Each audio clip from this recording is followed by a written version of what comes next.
客家风情。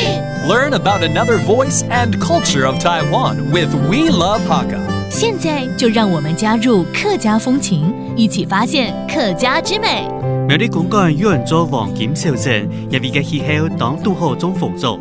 近年來，喺觀光休閒農業嘅帶動之下，成為全台唯一嘅豐作專業生產區。當然都期盼豐作文化節發通，邀請大家共下來參加。 Gongguan Township in Miaoli County is known for its vibrant yellow flowers that bloom on cassia fistula trees from May to July, which is when the beautiful scenery in the area attracts people from far and wide. As a result, it is often referred to as a golden town.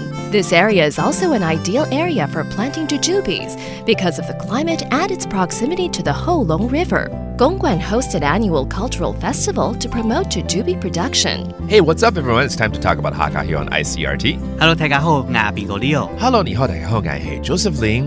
今天 Leo， 你邊在介紹東西，然後邊手裡拿着檳榔嗎？想吃一個嗎？大檳榔的感覺？不是啊，當然不是啊，這很養生、很健康的，是哦，這叫紅棗。紅棗不是紅的嗎？怎麼會是綠的？那你仔細看，它綠色的，但是外面它還是有一些紅色的斑。哦，這就是的紅棗差不多可以吃的時候了，剛好熟成的時候。沒錯沒錯，全部紅的呢，那個準備要拿去曬乾了。終於看到紅棗的真面目了哦。但是你又提到黃金小鎮，這又是哪裡嘞？就是苗栗的公館這裡啊，這邊啊，它早年呢種了很多的阿伯樂，所以他們又有黃金小鎮這個名字。然後這邊的氣候啊，非常適合種紅棗，所以啊，在這裡就種了大概有60公頃的這個紅棗，就變成全台獨一無二的紅棗專業生產區。哦，所以在苗栗公館這邊盛產就對了。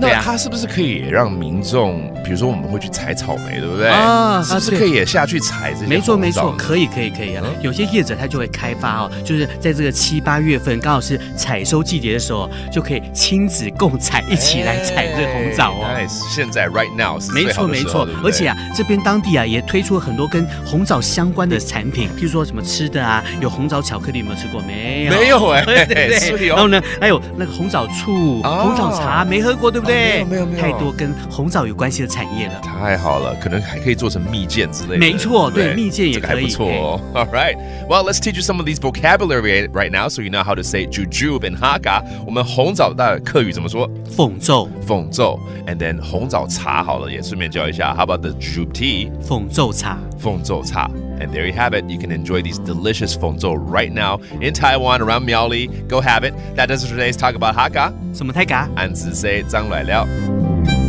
客家風情由客家委員會監製。 We Love Hakka has been brought to you by the Hakka Affairs Council.